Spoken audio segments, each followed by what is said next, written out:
या 26 जानेवारीला खरेदीचा फेस्टिवल रवींद्र वस्त्र निकेतन मध्येच।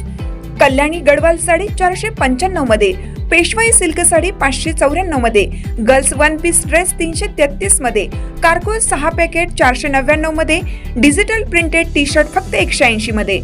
अशा अनेक असंख्य ऑफर्स एकाच छताखाली। फेस्टिवल सेल मध्ये खरेदी करणाऱ्या भाग्यवान ग्राहकांसाठी ₹1 च्या लकी ड्रॉ मध्ये कार जिंकण्याची सुवर्ण संधी, तसेच इतर अनेक आकर्षक बक्षिसे। ऑफर 22 जानेवारी ते 5 फेब्रुवारी, फक्त 15 दिवसांसाठी।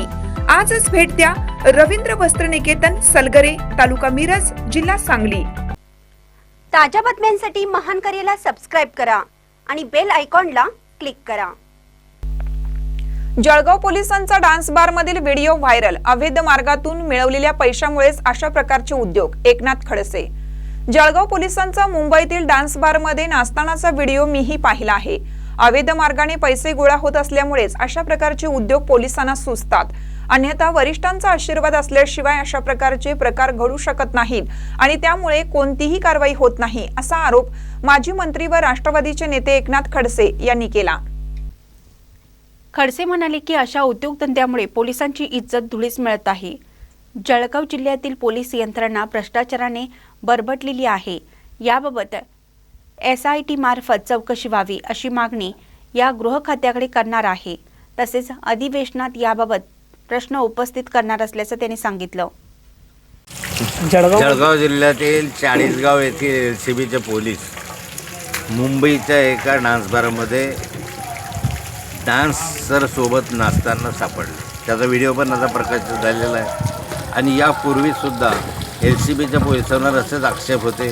या ठिकाणी ड्रग प्रकरणामध्ये इथला आव्हाड नावाचा इन्स्पेक्टर अडकलेला होता, त्याच्यावर कुठलीही कार्यवाही त्या ठिकाणी झाली नाही, त्याची बदली करण्यात आली आणि वारंवार ज्या ठिकाणी पोलीस यंत्रणा अशा स्वरूपाचे साठे लोटे करून मोठ्या प्रमाणावर अशा ड्रग्सच्या संदर्भात कारवाई करत नाही। पोलीस यंत्रणा या ठिकाणी आता व्हिडिओ समोर आलेला आहे, कोण कोण पोलीस नाचत आहे, कशा अश्लील वर्तन करत आहे हे त्याच्यामध्ये दिसतं आहे। परंतु मला अपेक्षा आहे की पोलिसांनी आता तरी कार्यवाही करावी, पण जळगाव जिल्ह्यामधले पोलीस यंत्रणा बरबटलेली आहे, भ्रष्टाचाराने बरबटलेली आहे। या प्रकरणांवर सगळ्यांचे हितसंबंध वरपासून खालपर्यंत गुंतलेले आहे आणि त्यामुळे या प्रकरणामध्ये न्याय मिळत नाही। याची SIT चौकशी झाली पाहिजे सर्व प्रकरणांची, म्हणजे ड्रग प्रकरणाचे असो किंवा मुलींच्या संदर्भामध्ये असो, या सर्व प्रकरणांची SIT चौकशी केली पाहिजे आणि दोषी आहेत त्यांच्यावर कारवाई झाली पाहिजे। मोठ्या प्रमाणावर डोक पकडले जातात, त्याच्यामध्ये त्याला बदली केली जाते, ते सस्पेंड केलं जातं आणि परत कामावर घेतलं। काय प्रकार काय हा याच्या संदर्भामध्ये? आणि अशाच जळगाव जिल्हा आज हा ड्रग्सचा अड्डा झालेला आहे। या दरोडेखोर मोठ्या प्रमाणावर माजलेले आहे। अवैध अशा स्वरूपाचे सगळे धंद्यांना ऊत आलेला आहे। पोलीस यंत्रणा फक्त हप्ते घेण्यामध्ये मशगूल आहे। पोलीस त्याच्यावर कुठलीही कारवाई करत नाही।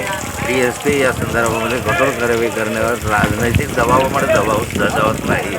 त्यामुळे संपूर्ण प्रकरणाची SIT चौकशी करावी अशी मागणी माझी गृह खात्याकडे मी केलेली आहे, करणार आहे आणि हे सारं प्रकरण येणाऱ्या मार्चच्या अधिवेशनामध्ये मी परत विचारणार आहे सरकारला की काय झालं, कशा स्वरूपाचे। जेव्हा निवडणुकीच्या कालखंडामध्ये पोलीस विनाकारण लाठीचार्ज करतात, कुणी आदेश दिला होता यांना लाठीचार्ज करायची, जामनेरला केला, जळगावला केला आणि मोठ्या प्रमाणावर निरपराध नागरिकांवर लाठीचार्ज करणं, एक दहशत वातावरण करणं, हेच लाठीचार्ज अशा स्वरूपाचं दहशतीचं वातावरण गुन्हेगारांवर करा ना, परंतु गुन्हेगारांचे आणि पोलिसांचे हितसंबंध एकत्र जोपासण्यासाठी ही कारवाई होत नाही।